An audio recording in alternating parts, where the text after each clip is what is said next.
Olá, olá a todos os amigos do canal Demis Viana, Mundo Secreto, para mais uma edição especial, hoje, dia 15/8 de 2023. Algumas pessoas me indagaram a respeito do Drex, que é a nova moeda digital do Brasil. Primeiramente, moeda digital não é bom e nem mal, depende como ela é utilizada, assim como as tecnologias. Então, vamos dar um exemplo aqui. A moeda digital, ela pode ser utilizada, aliás, é um dos projetos dos globalistas, para controlar as pessoas. É uma forma de restringir a liberdade das pessoas através do controle digital. Então você vai ficar sabendo tudo aonde a pessoa gasta o dinheiro, como ela gasta, como ela vive. Então é uma forma de monitoramento. Além do mais, isso também pode ser utilizado para reprimir, restringir ainda mais a liberdade, né? Isso é um fato. Muito bem.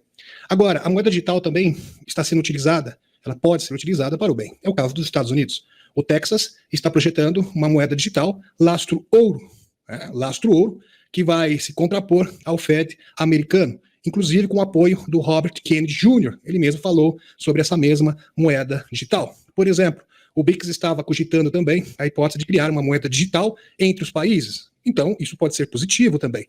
Então, vai depender da forma que é utilizado. Inclusive, o Drex brasileiro foi motivo de piada pela comunidade judaica, porque Drex, em Yiddish, que é um dialeto judaico, até uma palavra meio forte, significa merda.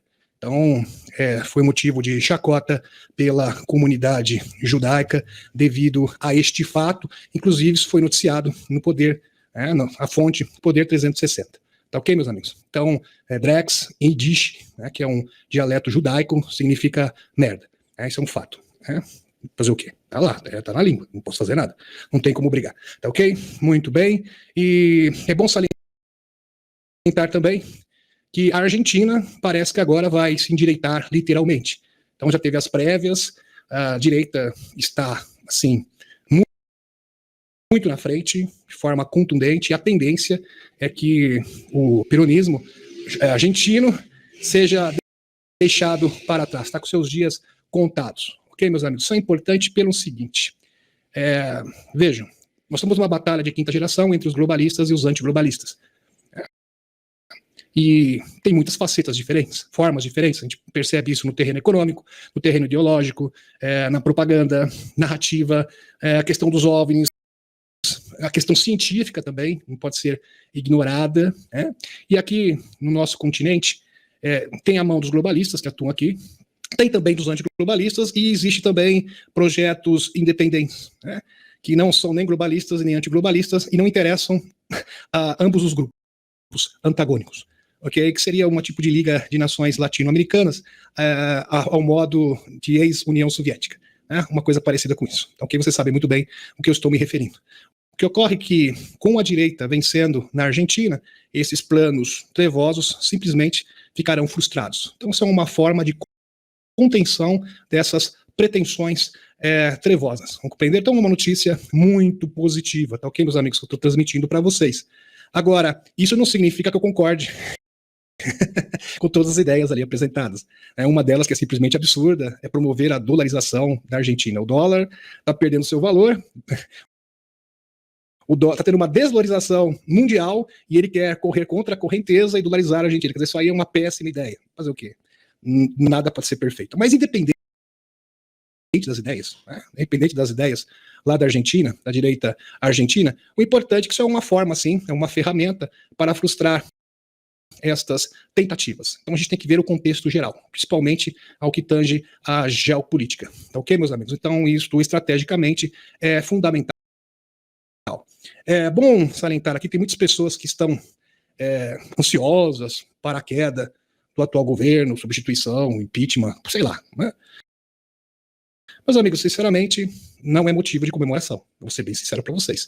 Porque, assim, o atual governo, pelo menos, ele mantém ótimas relações comerciais, pelo menos comerciais, com o BRICS. Isso é um fato, apesar de ter um pé em cada canoa. Agora, se o Chuchu assumir, o que era ruim vai ficar muito pior, porque ele é totalmente alinhado ao globalismo, 100% de cabeça. Ok, meus amigos? É por isso que o BRICS, tem pessoas que não entendem, toleram o atual governo, ok? Porque se cair no colo do Chuchu, simplesmente as negociações com o BRICS seriam praticamente impossíveis. Já estão difíceis, difíceis se tornariam praticamente impossíveis. E isso não interessa ao bloco antiglobalista. Compreenderam, meus amigos? Essa aqui é a realidade e poucas pessoas têm esta visão. Porque o Chuchu seria um governo linha BD, linha Manuelzinho. Quer dizer, o que já está ruim vai ficar muito pior. Tem pessoas comemorando que eventualmente, supostamente, vão sair do colo do demônio e vão cair no colo do capeta. Quer dizer, não faz sentido nenhum esse tipo de comemoração. A solução, sim, para o nosso país vai advir de um contexto global. Ok, meus amigos? Dos Estados Unidos para o resto do mundo. Vai ser desta forma. Não há dúvida alguma. Por quê? Porque quando for revelado os extraterrestres e for revelado as tecnologias, todo o aparato de inteligência, o Serviço Secreto Espacial, as corporações, vão ser expostas. E eles têm tentáculos em todos os governos do mundo. É bom salientar aqui para vocês, meus amigos, que as agências de inteligência, como a CIA, ela derruba e coloca governos, tá? Segundo o seu interesse. Tá? Isso já foi visto, tem inúmeros exemplos, por exemplo, no Oriente Médio, na África e na América Latina também.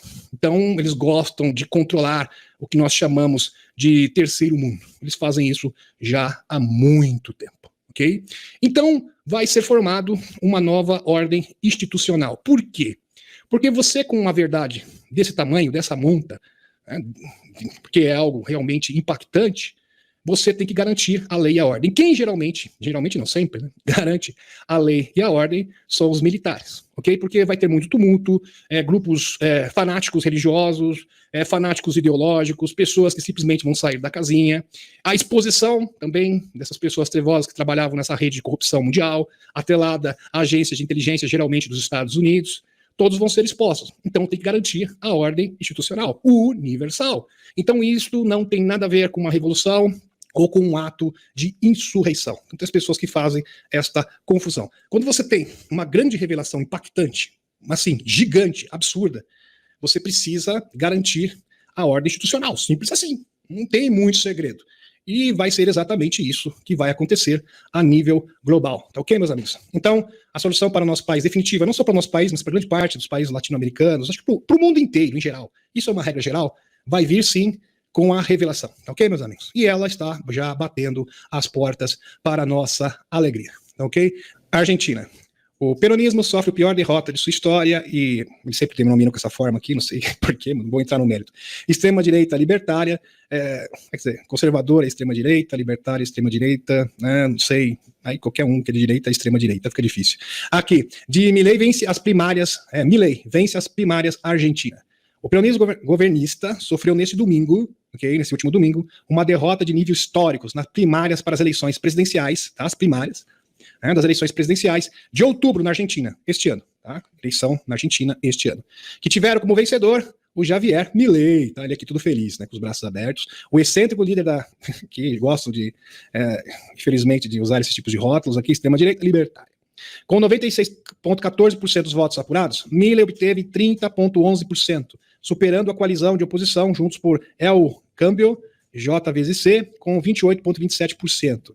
E o peronismo integrado na marca União para a Mudança Pátria, com 27,20%. Então isso aqui, realmente, meus amigos, é histórico na Argentina. E isso aqui serve, sim, como prognóstico, já como um termômetro, para as eleições que vão ocorrer em outubro deste ano. Então a probabilidade da direita vencer na Argentina é muito grande. E por que isso é importante? Tá, meus amigos? Não que eu tenha casca ideológica, tá? Aliás, eu nem concordo com todas as ideias dele. Ele acha que tem que dolarizar a Argentina. Isso, claro que isso é uma péssima ideia. Horrível. Não tem como concordar com isso mesmo. Mas a questão é que isso aí é um golpe frontal nas pretensões de criar aqui uma liga de nações de extrema esquerda, estilo União Soviética. Tá, meus amigos? Então isso aqui é um impasse muito grande, para que as pretensões dessas pessoas possam alcançar o seu intento. Então, na questão geopolítica, vamos esquecer aqui do que ele promove, do que ele defende, das suas ideias. Né? Tem muitas ideias dele que eu concordo, outras não, e não vou entrar no mérito disso. A questão é que isto é uma forma, é um golpe frontal contra a pretensão dessas pessoas. Agora, se ele vai ser globalista, aí é outro ponto. Né? A gente tem que estudar com calma, ver direitinho, apesar que eu acredito que não. Por quê, meus amigos? Porque o capitão apoia ele. Tá? Como o capitão apoia, eu acredito, né? Eu acredito que ele possa ser sim um antiglobalista. Apesar que em certos pontos aí ele é um pouco desinformado. Tudo bem. Ninguém é perfeito. Aqui, o sucesso do Milley superou todas as expectativas. Com a estreita relação com o líder da Vox, Santiago Abascal, Milley contou com o apoio do ex-presidente brasileiro, o capitão, e do direitista chileno José Antônio Kest, entre outros, no período pré-eleitoral. Abre aspas. Uma das coisas que as pessoas mais valorizam em Milley é que ele fala o que pensa. Isto em um contexto em que a política é a corporação que menos gera credibilidade. É um ponto ao seu favor, disse a cientista política Ana Iparraguirre. Pronto, agora saiu, estava difícil. Iparraguirre, pronto, muito bem. E aqui com relação ao Drex, vamos trocar aqui de slide rapidamente para vocês. Muito bem, aqui. Poder 360, tá? A fonte aqui para vocês, tá? Mas isso aqui não é invenção, tá? Tem a fonte, muito bem. Um site conhecido, inclusive. Um dia depois do Banco Central anunciar a moeda digital brasileira, Drex, o nome virou piada na comunidade judaica do Brasil. Isso porque a palavra se pronuncia da mesma forma que Drex, que é plural de Drek, que significa esterco, merda, na língua Yiddish. Yiddish, que é um dialeto dos Askenazi, uma derivação do hebraico. Segundo a autoridade monetária, é um dialeto também, askenazita. Que os judeus eles são dois grupos, né? Sefaraditas e askenazitas. O D e o R são referência ao real digital e o correspondente à palavra eletrônica, já o X busca passar a ideia de modernidade e conexão. A autarquia também divulgou a marca da nova tecnologia anteriormente conhecida como real digital. Só espero que isso não seja uma profecia, né? Essa referência aqui, mas pelo visto pode ser, tem grande chance de ser, né? É uma visão já do que pode acontecer, né? Por isso que Drex em hebraico, em Yiddish, significa merda. Fazer o quê? Esterco, merda, é isso daí. O Departamento de Defesa confirmou que pelo menos a China e a Rússia citaram satélites que gostam de cancelar pessoas, né, para não usar a palavra aqui no texto, com armas de energia direcionada que podem disparar à distância e causar aqui, entre aspas, incêndios. Interessante isso, né? Aliás, isso há tempos atrás era tido como teoria da conspiração, isso. Arma escalar também é conhecido, arma de energia direcionada ou arma escalar. Isso é impressionante, meus amigos, porque eles estão confessando aquilo que os denunciantes já falavam há muito tempo. Veja o que aconteceu, por exemplo, em Paradise, Califórnia, em 2018, que foi um incêndio super misterioso, assim, absurdo, porque as árvores elas queimavam de dentro para fora e alguns locais específicos ficavam incendiados e ao redor tudo intacto. Quer dizer, não tem nada natural nisso. Não tem. Naturalmente, isto não acontece, isso é factível e agora o Departamento de Defesa está confirmando. Só que os americanos não têm. Ah, sim. Não. É maldade dos chineses e dos russos. Esses sim têm esses brinquedinhos e estão utilizando, segundo a narrativa dele, aqui, do Departamento de Defesa, para fazer maldade no mundo, como se eles não tivessem. É brincadeira isso daqui. Aqui está o diretor do DOD, está aqui, meus amigos, a fonte, confirmando brinquedinhos de energia direcionada baseados no espaço. Então, seria uma espécie de raio que vem do satélite que pode provocar incêndios. É isso que se trata. Muito bem. Aqui, 18/3, aqui, até a data, quando foi proferido isso aqui, tá bom? Aqui, já faz bom tempo, o secretário do Departamento de Defesa, Max Pete, confirma. Brinquedos direcionados no espaço. Impressionante. E até peguei um texto aqui da entrevista. Em área como armas hipersônicas direcionadas, energia e sistemas autônomos na Força Aérea. Impressionante. Aqui. O que aconteceu na ilha havaiana de Maui? O que sabemos é que a cidade La Haiana tinha maior número absoluto de empresas locais que também era proprietária das propriedades mais caras do mundo. Os imóveis mais caros do mundo, a beira-mar. Uma região bastante valorizada no mercado imobiliário. E que rejeitaram decisivamente as ofertas astronômicas para comprar a terra dos BlackRock e Vanguard Corporation. Então a BlackRock e Vanguard Corporation deu uma oferta, para comprar as terras e eles rejeitaram. Interessante essas coisas, coincidências impressionantes que acontecem na vida que realmente chega a ser estarrecedor. Que coisa. Também sabemos que Maui e as Ilhas Havaianas são os imóveis não globalizados mais valiosos da América. Também sabemos que o governo americano ofereceu ajuda aos infelizes proprietários na forma de um empréstimo a juros baixos. Por posses e terras que eram soberanamente deles e completamente sem dívidas com o Estado. Agora eles estão endividados, né? Isso aqui pode ser um dos motivos? Pode. Pode ter outras coisas também por trás disso? Pode também. É bom salientar aqui que no Havaí tem uma arca também, né? Uma arca importantíssima, que foi, inclusive, mencionada pelo Jean-Charles Moyan, né? Jean-Charles Moyan, que eu irei ter o prazer, o privilégio de entrevistar nesta sexta-feira, vai ser gravado, né? E vai ser em francês, tá, meus amigos? A gente vai ver como que a gente vai passar para vocês, vai ser em francês.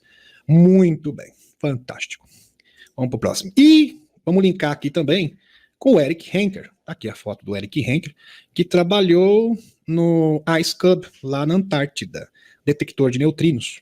E ele afirma, ele foi um dos depoentes do Disclosure 2.0, presidido pelo Dr. Gree, onde ele fala que nesse local, onde vocês podem observar, eles podem projetar brinquedinhos, um raio que ele chama laser, né, e ele falou, e que também tem o potencial de mudar o clima, usar o próprio clima como se fosse uma ferramenta de combate. Foi isso que ele alegou, tá, meus amigos? Foi isso que ele alegou. Aliás, ele trabalhou lá, ele era um dos funcionários, o Eric Henker, que fez essa denúncia. Então é uma denúncia. Okay? Muito bem, muito bem. Aqui. Operação Sandman, agora ativada, a Arábia Saudita anuncia o fim do domínio do dólar no comércio global de petróleo. Operação Sandman é o fim do petrodólar oficial. Aqui, porque isso já estava em andamento, já estava em curso, e agora eles fecharam o caixão de vez. Tá, mas agora fechou, é o velório do petrodólar. Oficialmente agora ele não existe mais, faleceu, desencarnou. Se fosse uma pessoa, obviamente, né? Os domínios começam a cair sobre o Império dos Estados Unidos. A Operação Sandman já foi ativada, com o ministro das Finanças saudita, o Mohamed Al-Jadad, dizendo à Bloomberg TV, durante uma entrevista em Davos aqui, que os sauditas aceitarão de bom grado todas as moedas para liquidar transação de petróleo. Então você pode comprar petróleo agora com qualquer moeda que você quiser, sem qualquer tipo de restrição, porque outrora você só poderia comprar petróleo em dólar. E isto era uma forma do Fed americano aumentar as reservas de dólar no mundo inteiro e sustentar uma economia artificial nos Estados Unidos. Interessante isso, né, meus amigos? Então, essa era acabou oficialmente, e isso é um golpe frontal contra o globalismo. Aqui, o pilar fundamental do domínio da moeda global dos Estados Unidos, sua capacidade de exportar inflação para o mundo, é baseada no chamado status petrodólar. Isso é interessante, meus amigos. Então, a inflação que deveria explodir nos Estados Unidos consegue importar. É isso, a sua inflação. Exatamente com isso, com as reservas de dólar. Ok? Interessante isso, né? Eles conseguem exportar, no caso, né? A sua inflação. Desculpe, importar não, exportar. Muito bem. Aqui, no qual os Estados Unidos concordaram em proteger o corrupto reino saudita em troca dos sauditas exigindo dólares americanos para todos os acordos de transação de petróleo. Este acordo está em vigor desde a conferência de Bretton Woods em 1944 e carrega o dólar até hoje. Então, este acordo que foi feito com os Emirados Árabes Unidos, que surgiu em 1944, é que deu força para o petrodólar. Foi assim que se iniciou o petrodólar. Veja que esse império já persiste por muito tempo, e isto é uma data histórica, tá vendo? Desde 1944. Isso é muito tempo, né? Quase 70 anos. É um absurdo, né, meus amigos? Mais de 70 anos, na verdade. Então, é muito tempo, né? Quase 80 anos. Né? Uma coisa realmente absurda. E isto é uma maravilha. Esse foi o maior golpe contra o globalismo pela Aliança da Terra da atualidade. Principalmente ao que tange a economia, sem sombra de dúvida. Aqui. Pequim. Estados Unidos se aproveitam de bens espaciais para lucro pessoal e prejudicam a paz no espaço. Isso aqui é uma competição. Aliás, o próprio Torrano Dion, na entrevista, né, por intermédio da Helena, através do seu implante quântico, Torran foi bem específico, que a China tem medo de todo mundo, ela quer concorrer com todo mundo, megalomaníaca também, então fica bem complicado, não concordo com os acordos Artemis, apesar da Índia ter assinado os acordos Artemis, e vejam que a Índia e o Brasil fazem parte do BRICS, a Rússia fica neutro, mas a Rússia também está projetando, fomentando o seu próprio serviço, a sua agência espacial para concorrer com os projetos Artemis, e a China também tem seu próprio projeto particular. Bom, isso é totalmente compreensível por causa da briga de egos. Né? O próprio Torrano fala que isso é uma bobeira, que eles vão simplesmente gastar dinheiro à toa, gastar recursos a troco de absolutamente nada. Que isso faz parte do ego, da desconfiança, desconfiança. Então, essa desconfiança e o ego entre os agentes que trabalham contra os globalistas, que estão nas trincheiras antiglobalistas, pode realmente atrasar tudo, como já está, né? Porque já era para acontecer já no final desse ano. Mas, infelizmente, por causa dessas brigas de ego, orgulho, soberba, desconfiança uns nos outros, porque é bem complicado, meus amigos, porque entendam o seguinte, o que é feito, cada país, pode ser militar, pode ser na esfera militar, pode ser na esfera empresarial, pode ser na esfera política, tanto faz. Cada um desempenha um papel específico, como se fosse uma agência de departamentos. Cada um no seu lugar específico, cumprindo a sua missão. E um praticamente não sabe do outro. Não sabe do outro, como se fosse uma loja de departamentos, setores diferentes. Né? E todo mundo tem que cumprir o seu e não ficar olhando do outro, porque simplesmente não interessa, não é da sua conta. Porque, vejam só, meus amigos, pessoas que realmente compreendem todo o processo, não cabe, não dá nem 10, não tem, é um número restrito de pessoas. Então isso causa o quê? Desconfiança, um desconfia do outro, apesar que muitas sociedades secretas também estão apoiando, dando suporte nos bastidores para que isso possa alcançar o seu objetivo, mas infelizmente o grande impasse hoje, está retardando todo esse processo, é a briga de egos, tá, meus amigos? Outra coisa, tanto na superfície quanto no interior da Terra, a briga de egos também, a soberba de muitos seres intraterrenos também está atrasando tudo, ok? Eu já tinha falado para vocês que a questão do Monte Hermon foi o seguinte, o Monte Hermon, os seres, os anjos caídos, denominados anjos caídos, Anunnakis, na verdade, que era uma espécie de Anunnaki, aliás, os Anunnakis têm muitos subgrupos diferentes, esses que eram os anjos caídos, eles foram atacados pelos agentes da luz, um exército de luz, que eram seres de várias origens diferentes. Alguns tinham origem em outra dimensão, alguns extraterrestres, alguns gigantes também, alguns gigantes que despertaram. Então, existia uma mistura, uma mescla de vários seres diferentes que foram para lá para travar o que seria a Batalha do Armagedon. O que ocorre é que esses seres, eles se invadiram, porque existe uma rede de túneis do Monte Hermon. Aliás, o mundo intraterreno é tudo interligado. E eles fugiram e os seres foram atrás deles. E o combate se arrastou pelos túneis. Okay? Eles estão praticamente derrotados. Ficaram alguns grupos mutinados em alguns locais, mas praticamente eles estão totalmente derrotados. As suas forças foram totalmente destruídas. Então não existe praticamente resistência nenhuma. Mínima. Muito bem. Ficaram só alguns remanescentes escondidos em alguns... por exemplo, cavernas, porque existe uma vertente, uma rede de túneis muito grande. Alguns são grandes, é muito difícil você achar que é um verdadeiro labirinto. Bolsões também, são inúmeros.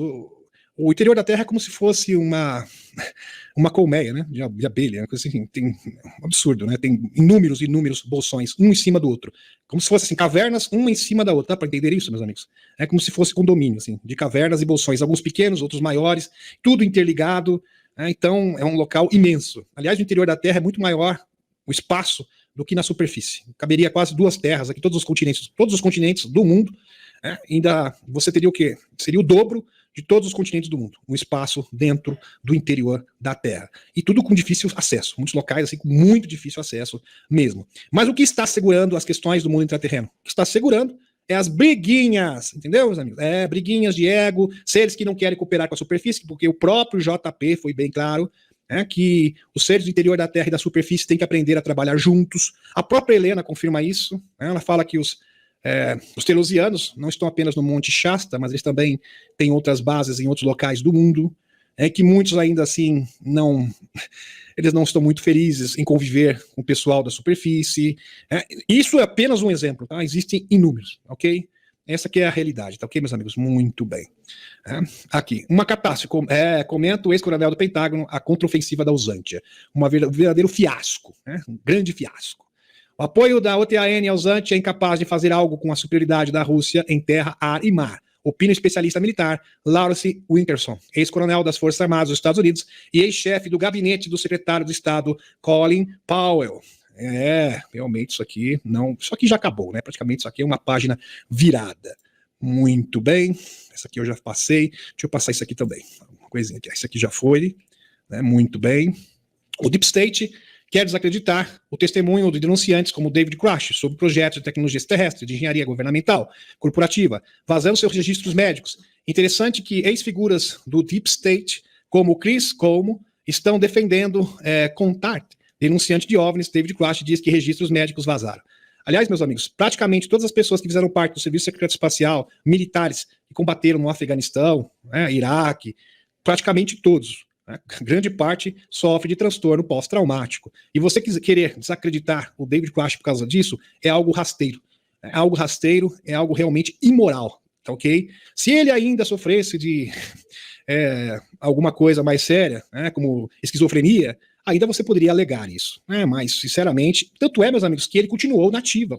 Ele não foi aposentado por causa disso, porque grande parte dos combatentes tem isso. Então isso é algo rasteiro, é algo baixo, muito baixo nível, no caso a Deep State, tentando desacreditar o David Grush, né? Um verdadeiro absurdo. Aliás, o próprio Tim Bunker se pronunciou com relação a isso. Ele falou, eu sabia o tempo todo que ele sofria disso, sabia o tempo todo, e isso não desmerece nada o que ele disse. Né? Nada, absolutamente nada. Que isso aí é uma ação traiçoeira, é uma alegação traiçoeira, uma alegação baixa e rasteira por parte de pessoas do mal dentro do governo dos Estados Unidos. Aqui, os OVNIs estão definitivamente no centro das notícias, enquanto o Pentágono se prepara para desclassificar um arquivo que lista todos os fenômenos aeroespaciais não identificados. Relatados nos últimos anos, algumas imagens e vídeos começam a surgir na web. Novas imagens da Marinha dos Estados Unidos mostram OVNI esférico voando antes de mergulhar no mar.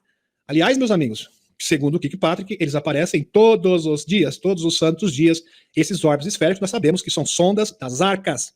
Isso já foi dito, aliás, foi profetizado pelo próprio JP muito tempo antes dessas afirmações. E esses registros oficiais também. Esses relatórios oficiais da AARO e do Kirkpatrick. Então isso é realmente maravilhoso, está aqui. Imagens autenticadas pelo Pentágono. A filmagem do objeto misterioso teria durado mais de 1 hora antes de desaparecer no oceano. Um submarino foi procurá-lo, mas nenhum destroço foi encontrado no local. Não sabemos o que a Marinha ou o Pentágono pode estar disposto a dizer, se alguma coisa sobre o incidente USS Umanhá, mas estamos convencidos de que é um mistério legítimo. Esperamos qualquer informação que possa chegar até nós. Eles pedem ao rei Carlos, o antigo príncipe Charles, que pressione o governo britânico para revelar a verdade sobre os OVNIs, preparar o país para o contato extraterrestre. Então, segundo aqui a notícia, eles querem que o rei Carlos agora, né, atual ex-príncipe Charles, o Charlesinho, seja o protagonista, seja o embaixador do contato na Inglaterra. Que coisa. O rei Charles está sendo pressionado aqui, está sendo pressionado a pedir ao governo britânico que divulgue mais informações sobre OVNIs e a possibilidade de vida extraterrestre, a fim de ajudar a preparar o país para o primeiro contato. O rei, como seu falecido pai, Príncipe Philip, esse Príncipe Philip tem história, né, para contar. Aliás, foi ele que disse que queria ser um negocinho, né, para exterminar 90% da humanidade, porque a natureza tem que ser preservada, né? Realmente o depoimento é infeliz, né? Aliás, ele fazia muito isso. Tem interesse em OVNIs. De acordo com Mark Christopher Lee, cujo novo documentário God vs. Aliens, Deus versus Extraterrestres, examina o impacto que a descoberta de seres extraterrestres teria na religião. Lee argumentou que Charles, como chefe da igreja na Inglaterra, tem o dever de preparar os milhões de seguidores da igreja em todo o mundo para o choque da revelação de que não somos a única vida senciente no universo. Que coisa, não? Aqui, essas tecnologias estavam inativas e agora foram recuperadas, estão detectando pessoas. Aqui agora vou linkar isso, meus amigos, com uma informação do JP. Prestem atenção. Militar da ativa da Aliança da Terra.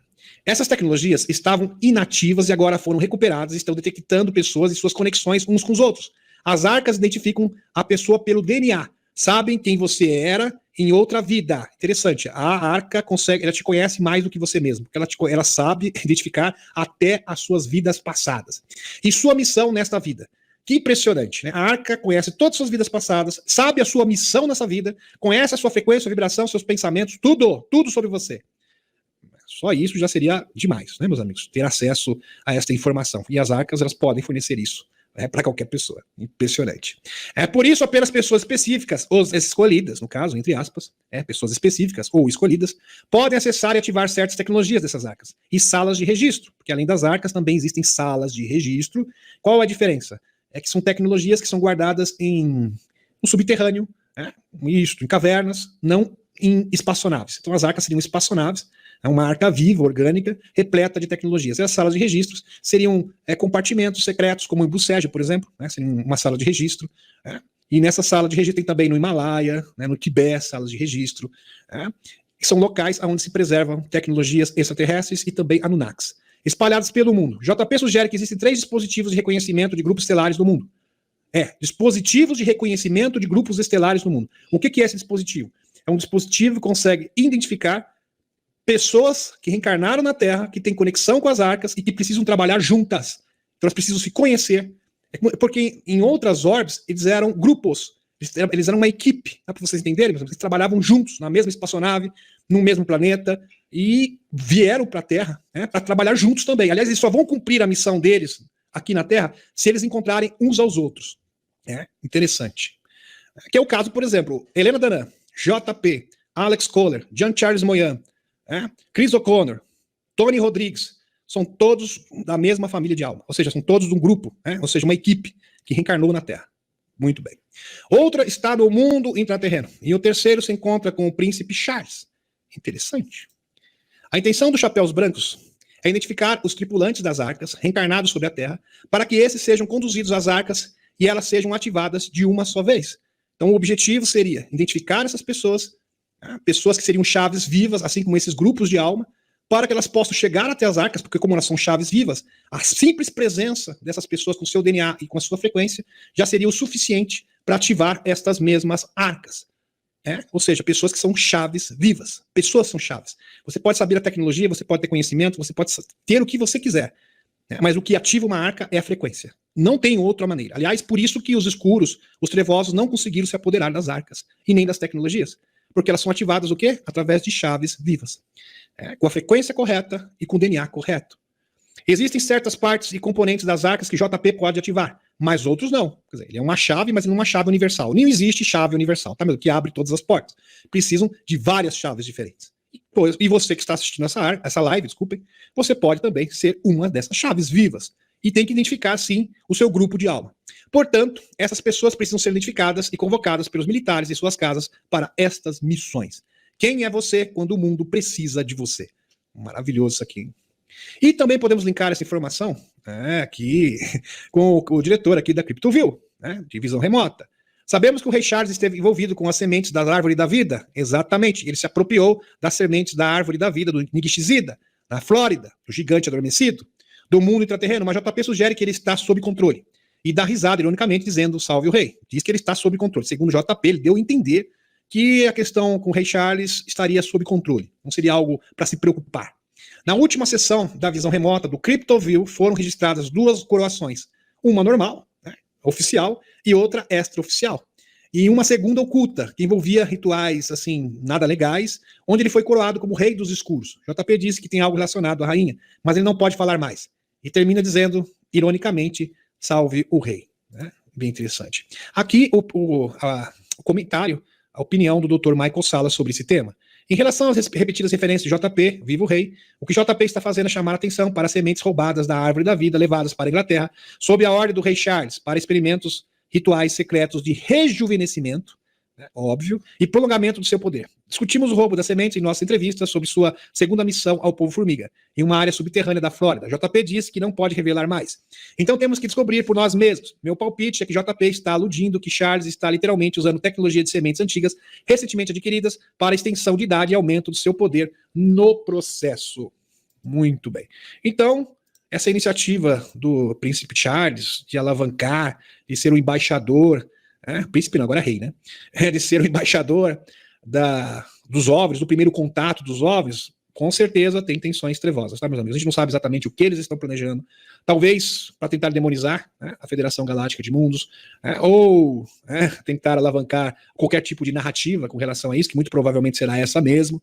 Então, isso aqui ainda é um mistério, mas muito provavelmente este que seja o ponto, tá, meus amigos? Então ele seja, de fato, o líder hoje supremo da resistência escura no planeta Terra. TASS, agente de notícia TASS. O capitão da Usantia abrirá caminho para a paz, mas Washington e Kiev bloqueiam o caminho. Medvedev. Medvedev, que é um dos homens, o braço direito do Putin. O vice-presidente do Conselho de Segurança da Rússia, que também já foi presidente, aponta que a contraofensiva de Kiev agora está operando sem parar, enviando milhares de infelizes para o matadouro. Quer dizer, algo cruel. Cruel. Moscou, 11 de agosto, TASS, a única coisa que a Usantia realmente precisa é a capitulação. o que muito provavelmente poderia abrir caminho para a paz. Mas nem Washington, nem Kiev querem tal resultado, disse o vice-presidente do Conselho de Segurança da Rússia, Dmitry Medvedev. Abre aspas. As pessoas que sofrem nas trincheiras de um país dividido realmente precisam apenas se render, o que poderia potencialmente abrir caminho para a paz. Mas nem Washington, nem Kiev querem a paz, escreveu ele em seu canal do Telegram. Eu vi pessoas falando assim que o Drex é um pega-ladrão. Pode até ser, tá, meus amigos? Porque, a priori, é isso que se prega, né? Agora, a teoria é muito bonita, a questão é a prática. Ao mesmo tempo que você pode controlar pessoas, por exemplo, transações ilegais, você também pode, por exemplo, vamos supor que o governo não goste de uma pessoa, ela simplesmente pode, no caso, a pessoa perder o seu, sua moeda digital, ela pode ser cancelada e você simplesmente deixa de existir, que seria mais cruel que as prisões das prisões. Então, é uma faca de dois gumes. Okay? Por isso que eu falei, por isso que é importante rever e entender direitinho o que eu disse. Moeda digital é uma faca de dois gumes. Ao mesmo tempo que ela pode ser algo muito bom, pode ser também usado de forma perniciosa. Ok? Muito bem. Vamos lá. É uma forma de controle. Imagina, você pode saber o que você compra, como você vive, o que você faz. Quer dizer, isso é monitoramento. Você tira a privacidade das pessoas. Quando você tira a privacidade das pessoas, é uma forma de controle. É uma forma de monitoramento. É uma forma de restringir a liberdade. Isso é um fato. E como eu havia dito, é uma faca de dois gumes. Okay? Muito bem. Aqui. Voltando para o nosso tópico aqui. Sobre a cidade de Teotihuacan, os arqueólogos encontraram um rio de mercúrio líquido. Um rio de mercúrio líquido em minerais com mica e pirita. Os teóricos dos antigos astronautas acreditam que isso não fazia parte de um mero ritual. Pelo contrário, acreditavam que esses elementos faziam parte de uma tecnologia avançada, que ainda não conhecemos. Aliás, isso aqui foi abordado pelo próprio Eric Van Daniken e Emery Smith. Uma usina eletromagnética sobre enorme estrutura, o que aproveitasse as energias naturais do planeta. Bem interessante. Uma cidade alinhada com as estrelas. A cidade possui duas enormes estruturas. A pirâmide do Sol, com 1,8 metros de altura. A terceira maior pirâmide do mundo. Segue-se o Templo da Lua, com 147 metros de altura. Interessante. O Templo de Quetzalcoatl, a Serpente Plumada e uma grande via pública, a Avenida dos Mortos. Interessante. Aqui, se você for ver o layout da cidade, que cobre mais de 20 quilômetros quadrados, é cuidadosamente planejado. E os estudiosos apontam que ela está intrinsecamente alinhada com os corpos celestes. Isso é impressionante, meus amigos, porque parece um dispositivo eletrônico, uma placa de computador. É impressionante, exatamente isso. Foi feito como se fosse uma placa de computador. O Michael Telliger, ele conta que essas pirâmides, essas grandes estruturas, eram construídas como placas de computador no próprio planeta Terra. Dá para você entender? É como se fosse um circuito, um dispositivo, um software, uma placa. Tá, meus amigos, que é verdade. É uma placa inserida no próprio planeta Terra. Uma placa eletrônica que emitiria sinais de comportamento. Olha que interessante. Poderia induzir o comportamento humano, poderia induzir a própria energia de Gaia. Seria uma forma de manipular a própria energia das linhas-lei do planeta, que são mais de 5.000, com 12 principais. Tem 12 principais, e dentro dessas principais existem subgrupos, que chegam até mais de 5.000 linhas-lei, que já era conhecida desde o tempo de Pitágoras. É bem impressionante isso, né, meus amigos? Aqui, impressionante. Hardware, aqui. Igualzinho, hardware no planeta Terra. Dispositivos, exatamente, como se fossem HDs implantados no próprio planeta Terra. Seria uma forma de induzir o comportamento humano com mensagens universais. Vamos para o próximo aqui. Isso também é percebido nas pirâmides do Egito, não só na Mesoamérica, isso também. Grandes estruturas ao redor do mundo, na Babilônia, na civilização suméria, como vocês podem observar nessas fotos, todas do Michael Telliger. Aqui, meus amigos, impressionante. Muito bem. Aqui. Vejam que as cidades se semelham bastante a circuitos e dispositivos de memória, por exemplo. Tá aqui, de um HD comum. Não que eu seja especialista em computador, tá? Em eletrônica, tá, meus amigos? Muito bem. Aliás, eu sei quase nada. Aqui. Mercúrio líquido, esferas amarelas e mica. Tão interessante, meus amigos, que a Terra, a própria Helena fala, ela tem que voltar à sua configuração normal, porque ela foi adulterada. Então, esses monumentos, eles foram feitos para adulterar, modificar a energia de Gaia. Você muda a frequência do planeta. Deu para você entender? Artificialmente, eles mudavam a frequência do planeta. E mudando a frequência do planeta para uma frequência de medo, para uma frequência de controle, para uma frequência de subserviência aos deuses e aos reis, era assim que eles faziam. Então era uma forma de condicionar o comportamento e o imaginário coletivo da própria humanidade. E eles fazem isso desde os primórdios dos tempos, desde tempos imemoráveis. Muito legal. Voltando para o Mercúrio aqui, o Mercúrio líquido, esferas amarelas e mica. Interessante que foram encontradas esferas também. O Avi Loeb também encontrou esferas que eram amarelas, microesferas no caso. Então eles encontraram algo estranho. Mercúrio e pirita mineral, embutida à mão do túnel. Além disso, centenas de esferas amarelas misteriosas entre 4 a 12 centímetros de diâmetro. Os cientistas permanecem perplexos quanto ao seu possível propósito. O rio de Mercúrio, enquanto os principais arqueólogos apontam que Mercúrio e pirita têm associação conhecida com a sobrenatural entre os antigos mesoamericanos. E é preciso se perguntar, Mercúrio é o primeiro supercomputador conhecido, mas os antigos sabiam disso? É o primeiro supercomputador conhecido, mas os antigos sabiam disso? Essa é uma grande pergunta. Além do Mercúrio e pirita, os arqueólogos encontraram mica, que é frequentemente usada na eletrônica de hoje, como um isolante térmico superior, usado na eletrônica de hoje. Isso é bem interessante, não pode ser coincidência. Pelo visto, o Michael Telliger tem razão mesmo. É fantástico. Meus amigos, aqui eu dei apenas alguns exemplos, existem múltiplos. Se fosse colocar aqui todos os exemplos, são mais de 50 exemplos no catálogo do Michael Telliger, no mundo inteiro. Tá? São construções análogas a placas e dispositivos eletrônicos. Tá? Muito bem. Exatamente igual ao que é conhecido hoje. Isso não tem como ser coincidência. É impossível isso ser coincidência. Simplesmente impossível. Muito bem. Agora vamos linkar isso com o projeto Bell.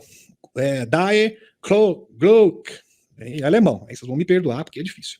Mercúrio Vermelho, o projeto Bell. O Die Glock.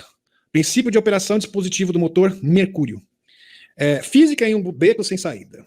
O Yuri Darshov, pesquisador sênior do Instituto de Sistemas Espaciais, me leva ao laboratório. Existem 6 variantes de motor operando sem rejeição de massa nas arquibancadas.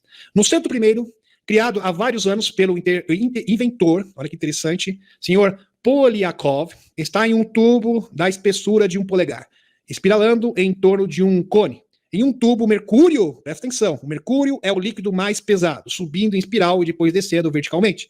O mercúrio corre ao longo de um circuito fechado. Interessante, o mercúrio corre ao longo de um circuito fechado e ao mesmo tempo cria impulsos. O consumo de eletricidade para o funcionamento de uma bomba de bombeamento de mercúrio é significativamente menor do que a energia que o motor recebe para se deslocar no espaço. Lógica de proibição. Olha só isso, meus amigos. Valery Alexandrovich me mostrou uma carta de V. Fortov, acadêmico, secretário do Departamento de Energia, Engenharia Mecânica e Processo de Controle da Academia Russa de Ciências, olha, novamente, Academia Russa de Ciências, para a liderança da Agência Espacial Federal. Um respeitado cientista, um dos físicos mais respeitados do país, garante que um experimento no espaço com a inclusão de um novo motor, prejudicará o prestígio da Rússia e a reputação da ciência nacional, pois o princípio de funcionamento do motor contradiz as leis fundamentais da mecânica e tenta implementar uma ideia anticientífica. Meus amigos, isso é um absurdo. Então, os cientistas, aqui está o nome deles aqui para vocês, citei, desenvolveram, russos, conseguiram reproduzir a nave Bell antigravidade utilizando o mercúrio e a alegação da proibição. Olha, isso aqui fere a ciência como nós conhecemos. Essa alegação. Não é porque não funciona, não é porque simplesmente é algo, um boato, o disse que disse, aliás, funciona e funciona muito bem, mas infelizmente contradiz a física e a ciência como conhecemos. Parece patético, é tão ridículo, é tão absurdo, que é difícil até de descrever. Tá, meus amigos? Vocês estão entendendo? É anticientífico porque contradiz as leis da física e da ciência como nós conhecemos. Contradiz o establishment científico. Não é porque não funciona, não, viu? Pelo contrário, funciona e funciona muito bem. Um verdadeiro absurdo. Isso aqui é uma prova que o mercúrio pode ser utilizado, tá, meus amigos, para criar antigravidade e que os antigos já sabiam disso e utilizavam essa mesma tecnologia em escala industrial lá na Pirâmide do Sol, na Mesoamérica, no México. Incrível. Inclusive para manipular a grade do planeta Terra. Impressionante. Mas que tipo de força escondida no mercúrio necessária para o funcionamento de tal motor? Podemos falar? A resposta é extremamente simples. Como funciona esse princípio científico? Esta é uma enorme diferença na pressão do vapor de mercúrio em uma área relativamente pequena da escala de temperatura, junto com a capacidade de calor em 40 vezes, mais que o da água, tornando um excelente conversor de energia térmica em trabalho. Em 1916, Irving Longmuir criou uma bomba de vácuo no qual o mercúrio evaporava e condensava. Ao mesmo tempo, uma pressão residual centenas de milhões de vezes menor que a pressão atmosférica foi criada no sistema associando a bomba. Se o mercúrio foi colocado dentro de um hipotético motor de combustão externa, motor ou comprimento de calor externo, como fluido de trabalho, e aquecido a uma temperatura de 356,66 graus, e depois resfriado a 49,2 graus negativos, haverá uma diferença de pressão de trabalho de 765,0 1,01 milímetros, e é formado nele, que corresponde a uma potência muito elevada. A ausência sob pressão nas cavidades do motor irá protegê-lo de possíveis vazamentos de mercúrio. Eu transmito, não componho. Eu acredito na antiguidade e a amo. Confúcio. Ou seja, uma tecnologia antiguíssima do tempo da Suméria, aqui mostrando como funciona, e funciona, mas infelizmente é mais uma das tecnologias que foram suprimidas ao longo da história. O sino dos alemães do bigodinho, prova de um programa espacial secreto? Sim, é uma prova. Por décadas houve rumores espalhados por... Vejam, meus amigos, isso aqui é tido como uma teoria, como algo especulativo, um boato, mas, no entanto, os russos já tentaram reproduzir isso. E tem notas oficiais, mostrei para vocês. Notas científicas da Academia de Ciência Russa, falando, não, isso é totalmente plausível, isso funciona. Mas, infelizmente, não pode ser colocado no mercado, porque, infelizmente, fere as leis da física como conhecemos. Parece piada, mas essa é a justificativa. Aliás, para a maioria das tecnologias que são suprimidas nos Estados Unidos, geralmente a desculpa é sempre essa. Esta é a justificativa. Por mais patético que pareça, é exatamente isso, tá, meus amigos? Ou porque desafia, nega as leis da ciência como conhecemos, ou porque cai na questão de lei de segurança nacional. É sempre assim. Tá? Muito bem. Isso já é um padrão no mundo inteiro.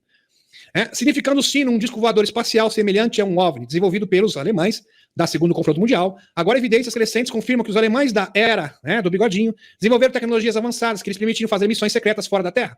Documentos recentemente publicados, entrevistas pessoais confirmam um programa espacial alemão secreto e relatado que as tecnologias desse pessoal aí, nacional socialista, permitiam que os alemães viajassem além da Terra usando um design chamado Bell, frota negra, vamos colocar assim, tá? Também conhecido como Die Glock, em alemão, no coração do programa espacial alemão. O sino pode ter desempenhado um papel no desenvolvimento da tecnologia UFO terrestre. Testemunhas dizem que o sino tinha 12 a 15 pés de altura. Presta atenção, meus amigos. Como ele era? 12 a 15. Quais evidências que isso existiu de verdade? Vou apresentar para vocês. Existem inúmeras evidências. Testemunhas dizem que o sino tinha 12 a 15 pés de altura e aproximadamente 12 pés de largura. Aqueles que afirmam ter conhecimento do Bell dizem que ele foi fabricado com metal muito duro e pesado, junto com metal mais leve, conhecido como letimetal. Essas testemunhas dizem que os projetistas do sino também usavam peróxido de berílio e peróxido de tório.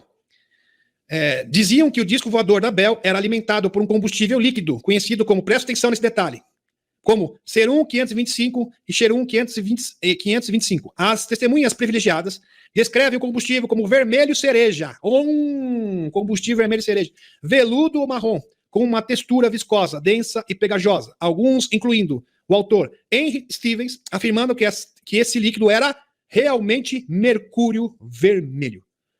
Ok? O Henry Stevens garante, era mercúrio vermelho, que alimentava o Bell. Era o mercúrio que sustentava o quê?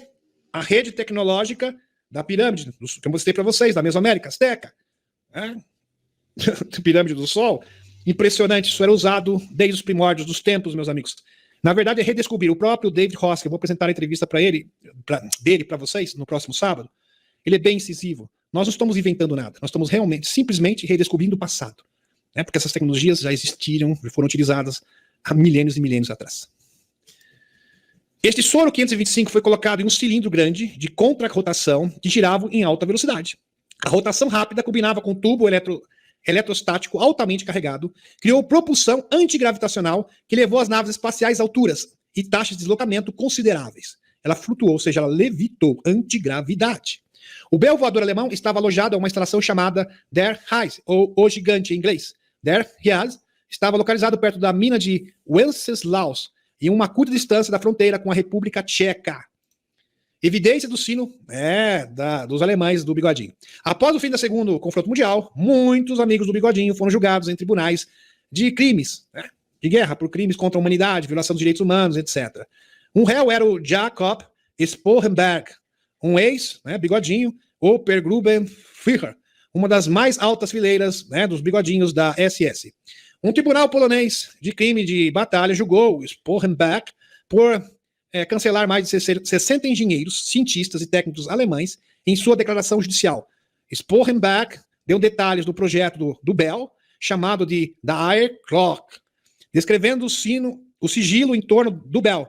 Sporenberg admitiu, presta atenção nessa parte, que é importantíssima no nosso estudo, para sua compreensão, admitiu que os cientistas e engenheiros foram cancelados para impedir que divulgassem qualquer detalhe da tecnologia com pessoas de fora do programa para o mundo exterior.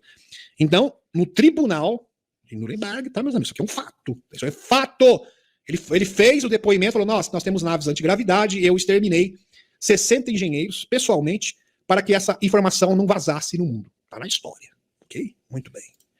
Segundo o depoimento do Sporenberg, o Bell era uma tecnologia altamente avançada que produzia um som subilante ou um zumbido quando em operação. Ele observou que, devido ao som, seus colegas alemães se referiram ao Bell como der Bienenstock, a palavra alemã para colmeia. Faz um barulho de colmeia. Um monte de abelha zumbindo. É bem interessante. Inclusive, o TR-3B também tem esse barulho de colmeia. Mas as evidências da existência do sino não termina com o Sporenberg. Muitos teóricos apontam para as pinturas do artista do final do século XIX. Agora vai vir a parte mais interessante. Charles A.A. Deuschau, com evidências adicionais da existência anterior de Bell. As imagens Deuschau do Bell antigravitacional pode ser uma indicação de que os engenheiros alemães tinham conhecimento do Bell muito antes dele realmente ser implantado durante o segundo confronto mundial. Então esse artista, Deuschau, que era do Sonora Aero Club dos Estados Unidos, isso é um fato, tá, meus amigos? Ele ficou muito tempo enclausulado, escondeu de todo mundo, ele construiu várias... Isso no século XIX, 1850. Ele construiu vários projetos de nave antigravidade. Muito bem. Charles A. Deuschau. Aqui está para vocês os vários projetos do Deuschau. Vários, aqui parece realmente com Bell. Esse aqui é idêntico. Tá? E tem outros modelos, são inúmeros modelos diferentes que ele construiu, assim, detalhes de como funciona. Aliás, essa sociedade secreta tinha mais de 60 membros proeminentes. E eles, segundo eles construíram e conseguiram construir naves antigravidade já em 1850. Por certo, os alemães tiveram acesso a essas informações e começaram com seu serviço secreto espacial. Então a gente pode falar que o Charles A. Deuschau foi o predecessor da Maria Orsic. Interessante, os primeiros projetos antigravidade.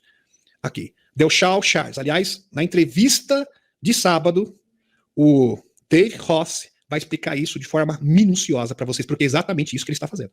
Tá, meus amigos? É exatamente essa tecnologia que ele está desenvolvendo que vai ser dado de presente para a humanidade. Ok. Fantástico. Que tem um potencial absurdo.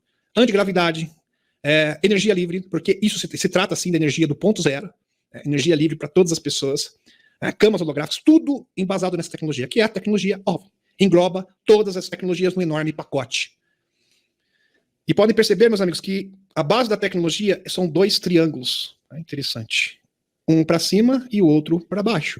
Um representando o princípio masculino e o outro o feminino. O triângulo invertido representando o feminino e o triângulo pontado para cima como representando o masculino. E a energia do ponto zero é a harmonia entre o masculino e o feminino. Depois a gente vai dar detalhes sobre isso. Por isso que o princípio da antigravidade não é a combustão, ou seja, destruir moléculas. Pelo contrário, as moléculas fazem amor. Literalmente isso. União sagrada. A união sagrada no nível microscópico das moléculas, até a questão, tudo no universo é união sagrada. Esse é o poder máximo, é o grande poder, é o grande segredo. Por isso que na antiguidade se usavam tantos símbolos fálicos da união do masculino e do feminino, desde o Egito, desde a Suméria antiga, eles insistiam nisso. Por quê? Porque essa é a chave do conhecimento universal, que é usar o PRIO. É assim que o PRIO funciona. Você consegue conduzir essa energia universal ou hétero-universal para onde você quiser. Você consegue manipular essa energia. Tudo embasado no princípio da união do masculino com o feminino. Vejam como as pessoas negligenciam isso. Por isso, meus amigos, que a união do masculino e feminino é uma forma de criar portais entre este mundo e outros mundos, para vocês conhecerem a si mesmo, para você ter contato com seus fractais. É a visão que você tem da sexualidade. Isso é uma forma simples de você conseguir manipular essa energia que pode criar naves antigravidade, que pode criar energia livre e até mesmo camas holográficas de cura. Tudo isso está à sua disposição, dentro de você. Quando se une uma matriz masculina com uma matriz feminina, coisas incríveis vão acontecer. Bárbara Marciniak. Tá? Muito bem. Essa é a mensagem dos pleiadianos. Vamos para o próximo. Equilíbrio do masculino e do feminino. Equilíbrio. É importantíssimo. Se você não tiver equilíbrio do masculino e do feminino, a sua Kundalini simplesmente não vai desenvolver. E a sua Kundalini não desenvolvendo, a sua glândula pineal também não vai desenvolver. Tem algumas pessoas que conseguem ter harmonia com o masculino e o feminino sem ter um parceiro? Conseguem, mas é bem mais difícil. A gente pode colocar aí como o Chico Xavier. Chico Xavier conseguiu. Claro que se ele conseguiu, você também pode conseguir. Mas convenhamos, através da sexualidade é muito mais fácil. Você só tem que fazer a metade do caminho. Você não precisa fazer o caminho inteiro. Por isso é muito mais fácil. Vamos para o próximo. Charles Delchaux pintou imagens altamente detalhadas da nave, antes do projeto Bell, né? O artista era membro do enigmático German Sonora Aeroclub Collective, né? Então tinha essa conotação com os alemães. Por isso que, apesar de ser nos Estados Unidos, esta tecnologia acabou chegando nos alemães do bigodinho. Um grupo que construiu projetos de aeronaves exploratórias. O ofício de Delchaux era idêntico ao que em breve seria apelidado de Dire Clock, ou Bell, também conhecido como Bell em alemão. Se Delchaux tivesse completado apenas uma pintura, ela poderia ser facilmente descartada como uma coincidência. É claro, uma pintura isolada é apenas uma coincidência. No entanto, ele pintou centenas de embarcações que se pareciam muito com a nave Bell. Inclusive, esse tal de Charles Delchaux seria um médium que teria sido o predecessor da Maria Orsic. Delchaux recebia essas informações desses projetos tecnológicos de naves antigravidade em transe. Ele ficava em transe. Praticamente é como se fosse uma psicografia. Está impressionado? Se não está, deveria estar. Aqui está o livro, aqui, Segredos de Delchaux. Você compra até na Amazon. Fantástico. Charles A. Delchaux, tá a foto dele aqui, nasceu em 4 de junho de 1830, em Brandenburg, Prússia, e migrou para os Estados Unidos em 1853. Estabeleceu-se primeiro no Texas. O registro histórico fica em silêncio até 1860, quando ele é novamente mostrado morando no Texas, onde se casa com Antonia Hilt, no ano seguinte. Os chamados anos perdidos, esses anos simplesmente sumiram, vocês cafederam, da vida secreta de Delchaux, tornando-se motivo de controvérsia quando seus volumosos cadernos ilustrados surgiram quase meio século após seu desencarne, em 1923, aos 93 anos. Durou bastante aqui o Delchaux, né? Para a época dele, 93, poucas pessoas conseguiram chegar a essa idade. Delchaux literalmente passou os últimos 20 anos de sua vida fechado, os últimos 20 anos, ou seja, dos 73 anos até os 93, fechado no sótão, criando um corpo de artefatos fantástico que continua a fascinar. 20 anos canalizando, psicografando esses projetos de naves antigravidade. Incrível. Sonora California Aeroclub, usando um gás antigravitacional, presta atenção nessa informação, gás antigravitacional, supostamente inventado por um de seus membros, o D-Club, supostamente produziu uma série de aeronaves experimentais cerca de 50 anos antes dos irmãos Wright levantarem voo. Impressionado, incrível. Aliás, meus amigos, isso aqui é uma matéria de jornal do século XIX. Não é século XX, não. Século XIX. Falou do Delchaux. Incrível.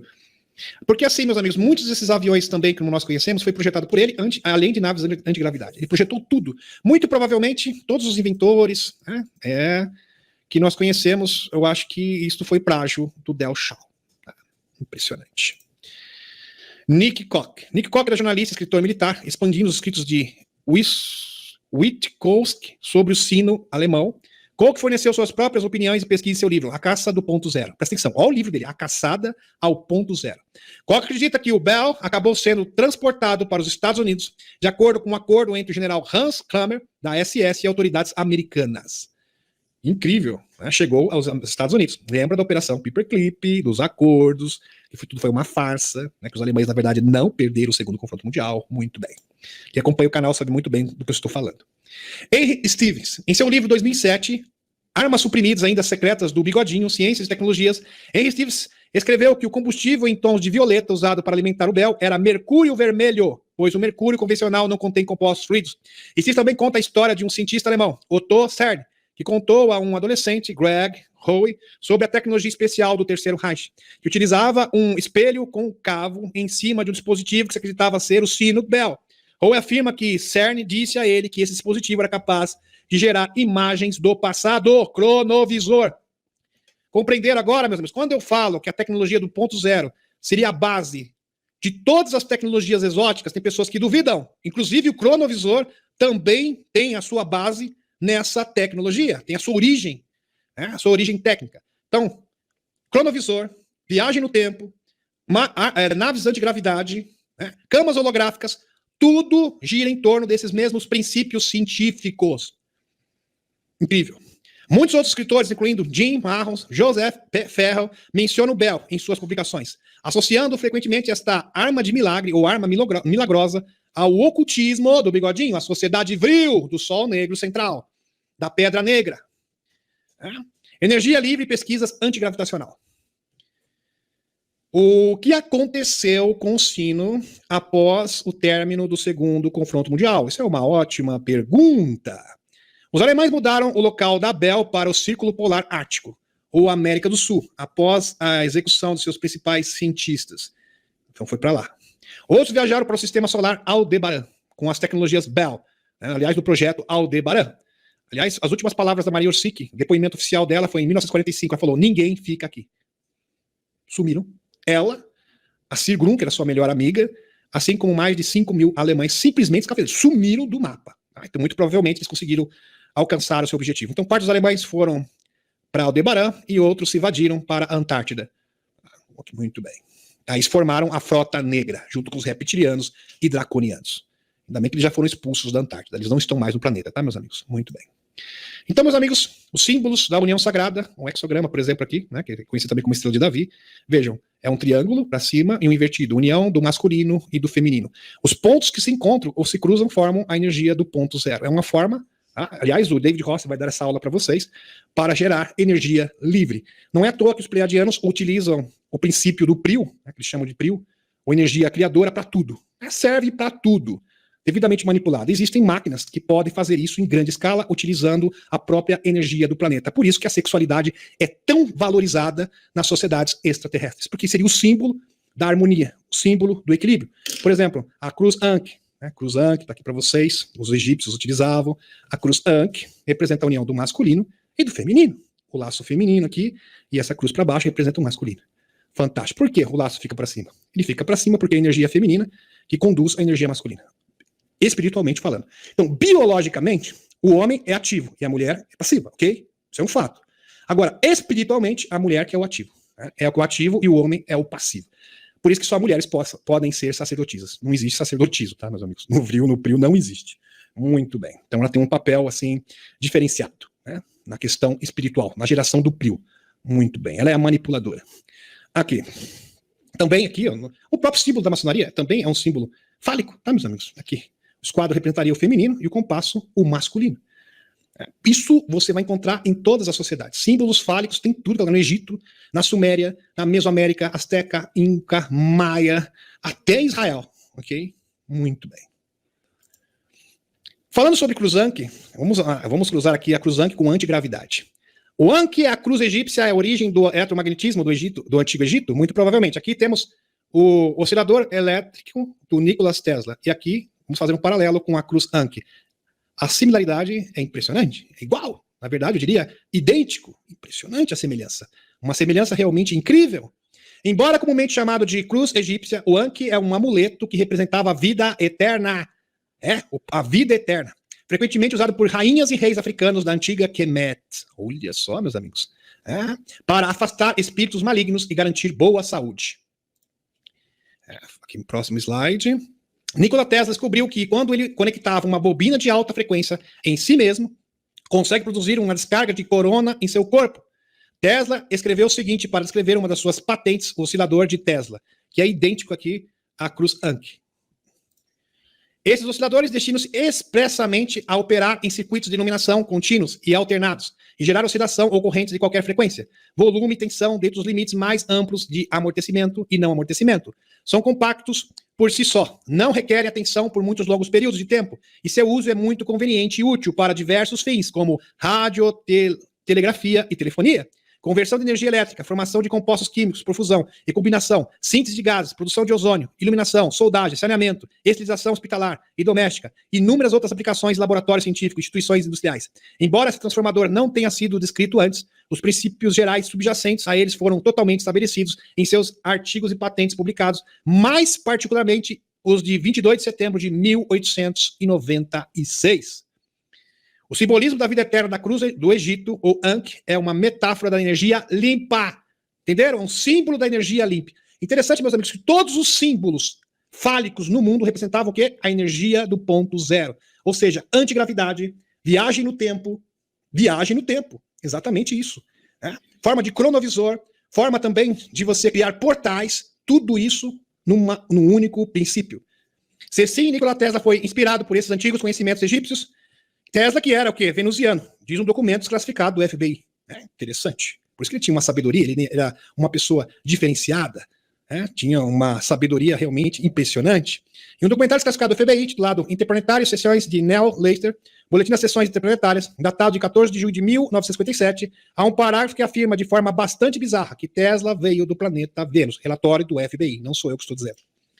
Pessoas do espaço visitaram os engenheiros de Tesla, muitas vezes nos disseram que Tesla era um venusiano trazido a esse planeta como um bebê em 1856, como o super-homem, muito parecido, análogo à história do super-homem. Deixado com o senhor e a senhora Tesla em uma província montanhosa remota, onde é a Iugoslávia. Essa aparente revelação foi supostamente percebida por alguém chamado Margaret Storm, testemunha, que de acordo com o arquivo havia sido designado para trabalhar com as pessoas do espaço. Ela foi encarregada de escrever um livro sobre a vida de Tesla e recebeu informações sobre ele através de um dispositivo que ele desenvolveu em 1938 para facilitar a comunicação interplanetária. Incrível. Como símbolo da fertilidade, voltando aqui para a Cruz Enck, como símbolo da fertilidade, o laço representa o órgão feminino. E a linha abaixo representa o órgão masculino, a união do masculino com o feminino. Isso certamente também reflete a criação de uma nova vida, para não ser mal interpretado. A cruz de Ansata em Ankh é a mesma coisa, tá, meus amigos? Simboliza o homem e a mulher em perfeita união.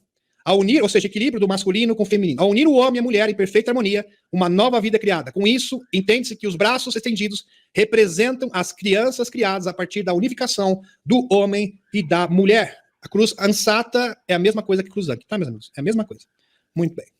A cruz egípcia também é mostrada em forma de hieróglifa, em muitas inscrições reais, para mostrar a bênção da vida eterna. Por isso, Ankh, às vezes chamado de chave da vida, também representa a sabedoria e o discernimento no mais alto nível. É o símbolo da fertilidade. É possível, alguém pode perguntar para mim, é possível eu harmonizar o masculino com o feminino sozinho? É possível, claro que é possível. Né? Como eu havia dito, Chico Xavier, a própria Helena, que eu saiba, né, ela é solteira, teve um relacionamento, mas são pessoas que, através da espiritualidade e o contato com a natureza, elas podem sim harmonizar o masculino com o feminino. Agora, se a pessoa está sozinha e fala que não gosta de homem, aí pode ter certeza que ela não tem harmonia com o masculino. Tá, meus amigos? A harmonia com o masculino e feminino é estar bem com o princípio masculino e bem com o princípio feminino. Se você é homem e está sozinho, mas diz que todas as mulheres não prestam, porque as mulheres isso e porque as mulheres aquilo, você desculpe, mas você está desequilíbrio com o feminino. Aí você tem que se arrumar. Tá? E não aí é querer se enganar. Não, porque eu estou com a natureza, mas eu acho que nenhuma mulher presta. Desculpa, você está em desarmonia.